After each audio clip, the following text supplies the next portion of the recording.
came a long way to be found by you. Find more, spend less. Happening now. As vaccinations continue in San Antonio, some areas in town are lagging behind others. How Metro Health is trying to change that.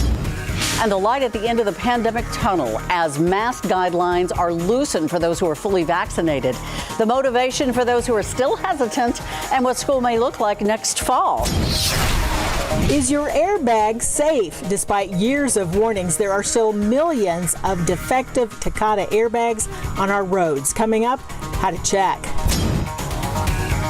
An active pattern headed our way. We could see some showers and storms this weekend and even more weather by next week. Your forecast is coming up.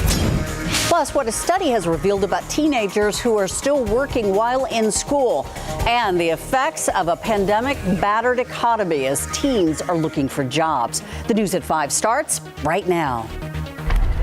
Vaccination numbers in Bexar County continue to grow, but not everyone is ready to get their dose yet. And some parts of the city lag behind others in vaccinations. Garrett Berger tells us what the city's doing to try to change some of that. It's been a month and a half since all adult Texans were eligible to get the COVID-19 vaccine. But it took Mike Rios until today to come in. Just skeptical of taking this vaccine, really not knowing too much about it. But after a friend who'd lost someone to COVID got the vaccine themselves, and Rios ran into a woman giving out flyers, something clicked. I think it was more of an indication God saying, well, it's time to take your vaccine now. The reasons for remaining unvaccinated vary person to person. To help with availability issues, Metro Health has been increasing the number of pop-up vaccination clinics like this one at St. Henry's Catholic Church. But you don't need to drive around in search of singing billboards to find one of these pop-up clinics. You can just go to Metro Health's website. They've got a map. Where to hold them is based on factors like the city's equity map, which areas were hit hardest by the pandemic, and which are lagging behind in vaccinations. Metro Health's medical director thinks the new CDC guidance allowing vaccinated people to ditch their masks in most cases should help sway more people. And incentives beyond the free paletas sweetening the pot at today's clinic could be in the future. I think there need to be careful discussions around ethics, around what's feasible, but definitely other kinds of incentives are on the table. Metro Health is also talking with influential people in the community. So it's a responsibility, and in my case as a religious leader, it's a moral responsibility to take care of ourselves and others. But ultimately, everyone will end up making their own decision. Garrett Berger, KSAT 12 News. More of San Antonio's children are getting the jab. This is video of SAISD students who are getting their vaccines provided by Baptist Health System. This process is happening very quickly. Just this past Wednesday, the CDC accepted their health advisor's recommendation, allowing children ages 12 to 15 to get the Pfizer vaccine. Mayor Ron Nirenberg even showed up at this event to offer his support. Baptist Health System is not the only vaccine clinic that is expanding to kids 12 to 15. We have a full list of other vaccine opportunities at KSAT.com. Taking a look at the daily COVID-19 numbers in Bexar County, Metro Health reporting 100 new cases, no new deaths to report. 192 patients are hospitalized, 55 in the ICU, 26 are on ventilators. Game-changing guidance from the CDC is resetting the stage for life in America for people that are vaccinated. New guidelines released yesterday say fully vaccinated people can ditch their masks in most places, but health experts warn the risk of infection remains. Isabel Rosales has the latest. Vaccinated Americans breathing a sigh of relief. It feels like there is light at the end of the tunnel. As new guidance from the CDC says those fully inoculated against COVID-19 can safely shed their masks outdoors and in most indoor settings, citing declining case rates along with rising vaccinations as the basis for dramatic turnaround. Our cases are down in this country. They're down about a third from where they were even just 2 weeks ago. While the doors are opening for the vaccinated, they remain shut for those who are not. Public health experts hoping some who are vaccine hesitant may now be more motivated to get the shot. Many people have been hesitant to get vaccinated because they simply don't perceive vaccines to be much of a game changer, when in fact they change everything. They make everything you do safer. The CDC says the current guidance is focused on individuals. The next step is to address masking within businesses and institutions like transportation and schools. While children 11 and younger are still ineligible for the vaccine and should continue to mask in most situations, officials say students will likely be back in the classroom come fall. We have the capacity now between vaccines and testing, screening. We believe schools can and should be a very safe place for people to go back to in the fall. Americans now looking forward to life beyond the pandemic. They are looking forward to seeing their friends again and getting back to normalcy there. In Washington, Isabel Rosales. We've got some late breaking news we want to take you to now. Police and fire crews working the scene of what turned out to be a fatal crash. It happened just before 4:30 on North St. Mary Street near 281. It's at the YMCA and the Tri-Point Center there. Oh, and you can see this car on its side. San Antonio fire officials say the SUV left the road for some unknown reason and rolled over into this parking lot. As a result, the SUV hit two other vehicles. No one else was hurt. The driver, the only one in that SUV, and he was pronounced dead at the scene. Perhaps some sort of a medical condition or something. The fire department says the victim is a man in his late 50s. Investigators on the way to the scene right now will continue to follow this developing story just off 281 in St. Mary's. Meantime, the retail industry showing some signs that it is struggling to rebound from last year. The Census Bureau reporting today that retail sales during the month of April fell 0.8% from March sales, which had increased more than 10%. One reason for that surge in March could be the stimulus checks from the COVID relief plan. April sales for this year, however, are better than 2020. They were up 27%. And turning now to an update on the temporary migrant housing facility at the Freeman Coliseum Expo Hall. The Department of Health and Human Services is shutting it down this month. The facility opened in March, and at one point there were more than 1,000 teens who crossed the U.S.-Mexico border alone who were staying there. But because DHHS says they're seeing fewer unaccompanied kids arrive at border facilities, they'll be closing the Freeman site on May 30th. There are currently more than 700 teens still there. DHHS says they will be placed with sponsors by the end of the month or relocated to another site. Meantime, the Emergency Intake Center at Joint Base San Antonio-Lackland, which is also housing migrant teens, will remain open through the summer. We are working to learn the name of a man who was murdered at a Westside motel last night. Police say that Amari Gardner, the 18-year-old woman who fatally shot him, turned herself in to police. She's facing a murder charge. That shooting happened just before 1 o'clock in the morning at the Star Inn Hotel on Loop 410 and Ingram Road. According to SAPD, the man was found dead in one of the rooms. He'd been shot in the head. Witnesses provided a description of the suspect's vehicle seen leaving the scene. However, Gardner ended up turning herself in before police tracked her down. We still don't know the motive. Colonial Pipeline says it is back up and running, at least on the East Coast, following last week's massive ransomware attack. But residents are still waiting in long lines, trying to fill up their gas tanks. Officials say that things are getting better. They should be back to normal in a matter of days. ABC's Alex Stone has more. With gasoline again flowing through this 5,500-mile pipeline stretching from Texas to New Jersey, pumps are slowly coming back online, and panic buying seems to be easing. But in areas where yellow out-of-service bags remain on pumps, patience is wearing thin a week after that cyber attack cut off the flow. Makes you kind of realize how fragile we are as a society. Like this one little incident is all it took to kind of break down. Colonial Pipeline promises in the coming days it will get better. Outside of Raleigh, North Carolina, rows of tanker trucks finally fueling up. That'll be delivered straight to gas stations, but it will take time. I just called the gas company. They said it'll be 3 days before we get the delivery. On Friday morning, close to 80% of gas stations in Washington, D.C. were dry. There are worries a shortage could impact the start of summer travel. We're heading to Philadelphia, so we're like, May have been a pretty bad time to do it, so we'll see. But right now we're lucky. We have like 300 miles, hopefully. And we got to find gas within that range. ABC News confirming a report from Bloomberg that a ransom in the low millions was paid to the hacking group called DarkSide, believed to be based in Russia.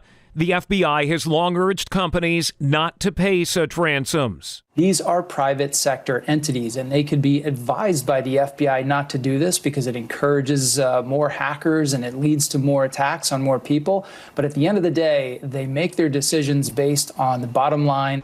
And now at the White House, the focus is on preventing future attacks. President Biden this week signed an executive order calling for the government and private businesses to come together to fight cyber attacks. But the immediate concern remains filling gas tanks. Alex Stone, ABC News, Los Angeles. It was a warm day, but not a hot day. Temperatures in the low 80s right now. That was our high temperature, 82. The average is 86, so we're a little bit below average. We put together a pretty good string here of nice days, but things change a little bit this weekend as rain chances come back into play. Let's look at the numbers right now. 73 up there in Rock Springs, 79 in Lakey, 78 Leon Springs, here around San Antonio, 82 Windcrest, 84 Universal City. We're at 80 in Canyon Lake. And again, a pretty nice day, partly cloudy skies for most of us. Moisture is starting to increase. A lot of humidity tonight. It'll be a little bit breezy too. 78 degrees by 8 o'clock. More humidity, 10 o'clock, 74. We're down to 71 by midnight. Rain chances start as early as tomorrow morning. We get some pretty decent chances this weekend, even better chances next week. We've got to look at that forecast coming up in just a few minutes. Thank you, Justin. Well, new at 5, do you remember your first job in high school? Mine was a sacker stalker at the local grocery store. The UTSA Urban Education Institute studied many who did.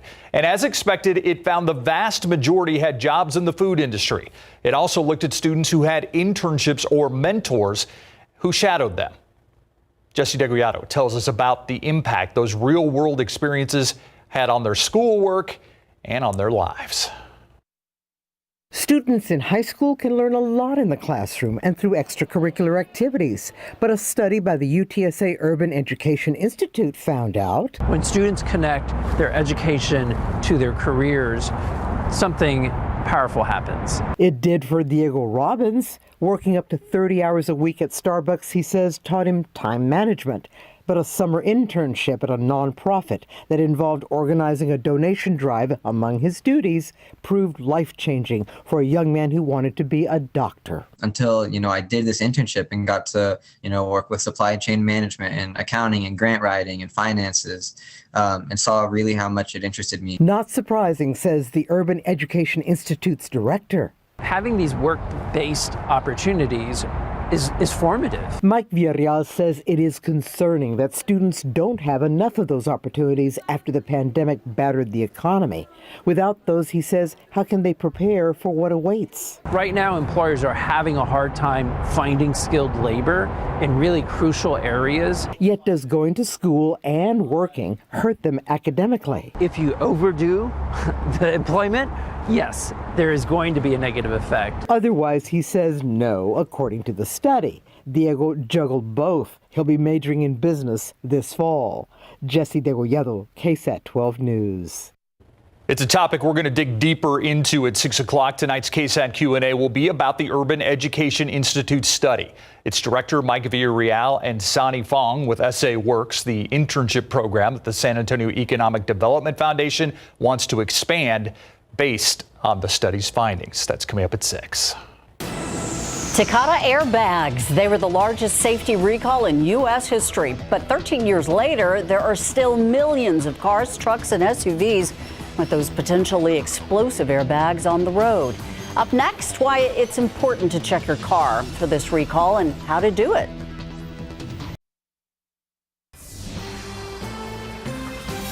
New at 5, your car's airbag. Is it safe?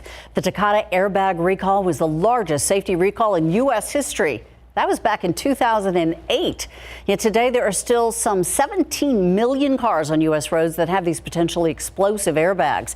12 on your side's Marilyn Moritz on the danger and what car owners are being urged to do now. It's a danger on wheels. On Texas roads alone, there are nearly 1 million cars, trucks, and SUVs with defective Takata airbags. This despite years of urgent warnings, 19 deaths and some 400 injuries linked to the airbags. The problem? Faulty inflators that can act like a grenade. If that thing implodes, explodes, the shrapnel, if you will, is coming right at your face. And that's the risk. Patrick Junot is the court-appointed special administrator of Takata recall settlements, urging people to remove the risk, which is higher in hot, humid climates. The higher the humidity state, the greater the risk. So Texas, Louisiana, Mississippi. Next week, the Texas Department of Motor Vehicles is mailing yet more notices to known car owners. The airbags were installed in cars by 19 different automakers, mostly 2002 through 2015 models. If you've already checked your car, you are urged to do it again because this has been a rolling, gradual recall. It only takes a couple of minutes to do it. To do that, find your vehicle identification number on the driver's side dash or door and check this website, safeairbags.com. If you have a recall, make an appointment with your dealer. The repair is free. Doing nothing could be costly. Marilyn Moritz, KSAT 12 News. Live cam outside on this beautiful afternoon, 83 degrees. Justin Horn is with us in for Adam Caskey. All right, a lot of people wondering just how much rain we're going to get this weekend, including the lady standing to my left. Oh, big question. Well, I think we've already canceled. Yes, so we are expecting some rain. It's not going to rain all day, I can tell you that. We'll see some showers and storms. I think the severe weather, if we're going to see that, probably going to hold off until next week. But we could see some storms tomorrow, too. So here's what to expect as we look forward in time here. This evening, humid, breezy, mild. Should be a nice evening if you got outdoor plans. Tomorrow, scattered showers and storms. That goes for Sunday, too. And then next week, there is the severe potential with some heavy rain possible. We're moving into an active pattern. That is for sure. And temperatures right now sitting at 81 degrees, mostly cloudy. Southeasterly winds at 14. That's starting to drag in that humidity, so it feels a little more humid out there. Here's the situation across Texas. We've got some severe weather ongoing across the Texas Panhandle. You'll notice we've got some clouds here, but no rain. What we are watching, though, is back out over Mexico. Some energy here. This is going to be working its way through Mexico tonight, but into South Texas potentially tomorrow.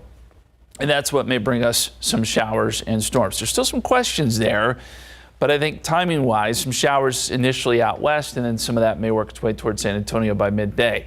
We're seeing some breaks in the clouds right now. It turned out to be a pretty nice day. We put together a pretty good stretch here to finish out the work week. Temperature-wise, 78 in Boulevardy, 77 in Bernie Stage, 82 in New Braunfels, 86 right now in Pleasanton, 90 in Cotulla, our typical hot spot there, 78 Uvalde, 83 Del Rio. Dew points are in the 60s almost area-wide now, so that tells us humidity is increasing in a big way. Southeasterly winds will stay with us, so the humidity stays with us. And looking at the forecast, this is just one of our models, but I think it has a decent handle on the situation. It shows some showers tomorrow morning. And then by midday, it does show some showers and maybe a couple of rumbles of thunder here around San Antonio. And that may continue into the afternoon and evening hours. Then we've got to watch what happens out west Saturday night, because if we can get some more storms in Mexico, some of those may come together and they work their way east by Sunday morning. That could bring some more rain, and that will have a big effect on what we see Sunday. If that comes through Sunday morning, we may not see much Sunday afternoon. If it doesn't, then we could see scattered showers and storms Sunday afternoon. So a lot going on this weekend. But the forecast for this evening is 78 degrees by 8 o'clock, 74 at 10 o'clock, 71 by midnight. Again, great if you have plans to head out this evening. For tomorrow, 40% chance of rain 10 o'clock, 40% chance of rain noontime, and a 40% chance 3 o'clock. It will not rain all day, but there will be some scattered showers and storms around. Futurecast shows that we'll have an area of low pressure off to the west. That's going to work its way towards our area by Tuesday. That will increase our potential for some severe weather. So we're going to watch that Tuesday afternoon, Tuesday evening. That's something we want to keep our eye on. And we could get some heavy rain out of that as well. So here's how it looks in the 7-day forecast. 40% chance tomorrow, 40% chance on Sunday. There could be some periods of rain there. 87 Monday, 30% chance of rain. We're in between storm systems, but a 70% chance Tuesday. We'll watch for the threat of some severe weather. And guess what? It doesn't end there. Wednesday, Thursday, Friday, 40% chance of rain. So a busy forecast here. We are in that time of year, so we've got to watch it closely.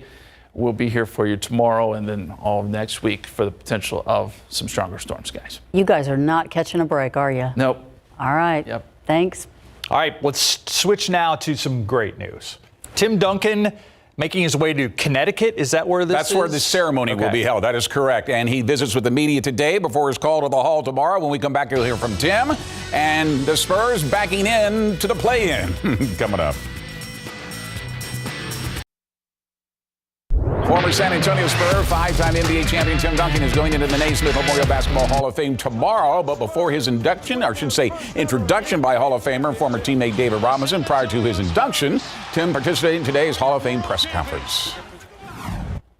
People always ask me, what did throughout your career, what did David tell you, or what, how did he mentor you? And the truth is, he didn't really mentor me in a way where he took me aside and told me how to do things or showed me how to do things. He was himself. He was a great person, a great player, and I got to sit there and watch him do it and learn from being around it. And it's just an amazing blessing to have that. And because the Spurs clinched the play-in tournament last night, Spurs head coach Greg Popovich will also be able to be there. Our San Antonio Spurs have a seat at the play-in tournament table, but needed help from the Memphis Grizzlies to get there after their loss to the Knicks in New York last night. The Spurs got out to as much as a 17-point lead with a near-flawless performance to start the third quarter. DeMar DeRozan draws the foul and banks in the jumper. He would lead the Spurs at 27. Keldon Johnson staying aggressive with the acrobatic layup. The Spurs went 16 for 16 in the quarter, but then they go as cold as ice. The Knicks finish on a 15-2 run. Just like that, their 17-point lead is down to 4, thanks to the play of R.J. Barrett, who had 24. Lonnie Walker, the fourth, gives the Spurs a 2-point lead in the fourth. DeMar DeRozan gets the Spurs within 2 in 2 minutes to play until Julius Randle provides a 4-point separation, leads to 102-98 victory. But you're fighting for your life now. It's really win or go home after these next 2 games. So these 2 games is we got to treat it like an equivalent of a practice, of a shoot around, of understanding what we need to do, how we need to do it, and kind of tighten up on some things that we kind of been lacking, whether if it was the beginning of the game or at the end of the game, we kind of just clean those things up. All right, last 2 games against Phoenix tomorrow and on Sunday. Now, the reason why the Spurs are in the play-in tournament is because Sacramento Kings lost to the Memphis Grizzlies, despite the fact the Kings are ahead, thanks in part to former Spur Chimezie Metu, who scored 17 points to help give the Kings a 4-quarter lead. But another former Spur helped bail out the Grizzlies. Kyle Anderson scored 5 straight points to help give the Grizzlies a 116-110 victory. Doesn't matter how you got there, you got there. Yeah. Now go play in. Now go play better. Play better than you did. Thanks, yeah. We'll be right back. All right, another look at your 7-day forecast. 81 tomorrow, about a 40% chance of rain. Same story on Sunday. It is not going to rain all weekend, so if you have plans, just have the umbrella with you. Know there could be some periods of rain here or there. There could be a few thunderstorms mixed in. And then next week, especially on Tuesday, we're going to watch very closely for some storms. There could be a couple strong ones mixed in there too, guys. Thank you for joining us, Justin. And thank you for watching the News at 5 as well. World News is up next. We'll see you back here at 6 o'clock.